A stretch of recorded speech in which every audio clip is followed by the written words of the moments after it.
Tetracampeã, mas fora das últimas 3 Copas do Mundo, a Itália escolhe um caminho bastante perigoso pensando no ciclo do Mundial de 2030. Isso porque a esquadra azzurra, que tem em Paolo Maldini e Leonardo os seus dois principais dirigentes para reformular o futebol italiano, escolheu Andrea Pirlo como técnico, pensando não só na Eurocopa de 2028, como também na Copa do Mundo de 2030. E por que esse é um caminho perigoso? Eu vou explicar.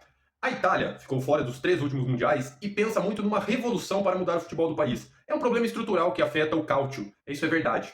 Por isso, o nome muito debatido e sonhado no futebol italiano era o do Pepe Guardiola, conhecido por seu estilo de jogo único e por implementar verdadeiras revoluções por onde passa. O Pepe Guardiola não aceitou a proposta italiana. O salário teria sido impeditivo, mas o treinador espanhol também afirmou querer passar um tempo com a sua família e não aceitou o projeto italiano. É importante citar que nem mesmo o Guardiola era unanimidade entre os italianos. E por quê? Porque uma ala do futebol italiano alega que o país perdeu as suas origens ao tentar justamente copiar esse estilo espanhol que foi vitorioso nos últimos anos. Um estilo de toque de bola, um futebol mais ofensivo. A Itália, é verdade, venceu a Eurocopa de 2021 com o técnico Roberto Mancini, adotando um estilo muito mais ofensivo do que a sua história sugere. A história italiana é marcada muito por defesas sólidas, um meio-campo muito forte e, consequentemente, o ataque acabava fazendo alguns gols ali, mas a grande característica era o sistema defensivo e era assim que o time jogava. Nomes importantes do futebol italiano defendem que o país precisa retomar as suas origens de um futebol do catenaccio, o cadeado italiano, ou seja, um futebol muito sólido defensivamente. Por isso, foram atrás, inclusive, do Carlo Ancelotti.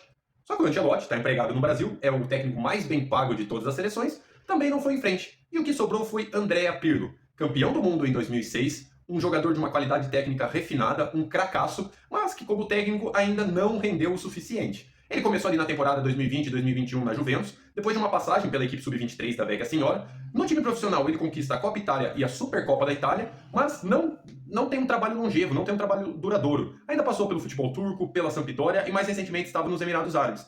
É um técnico que tem como principal destaque o bom trabalho em grupo que costuma fazer. É um técnico que sabe como lidar com os jogadores, principalmente porque esteve lá. Mas é um treinador que ainda falta experiência, ainda falta uma definição de padrão técnico muito maior. A Itália, seguindo por esse caminho, passa um recado que quer retomar as origens muito com base em nomes fortes do passado. A exemplo do que foi o Gattuso e não deu muito certo no último ciclo da Copa do Mundo, quando acabou eliminada para a Bósnia. Resta saber se Andrea Pirlo vai conseguir engatar finalmente um trabalho longevo, vitorioso e que renda bons frutos para o futebol italiano. Esses bons frutos passam diretamente por uma classificação ao Mundial de 2030.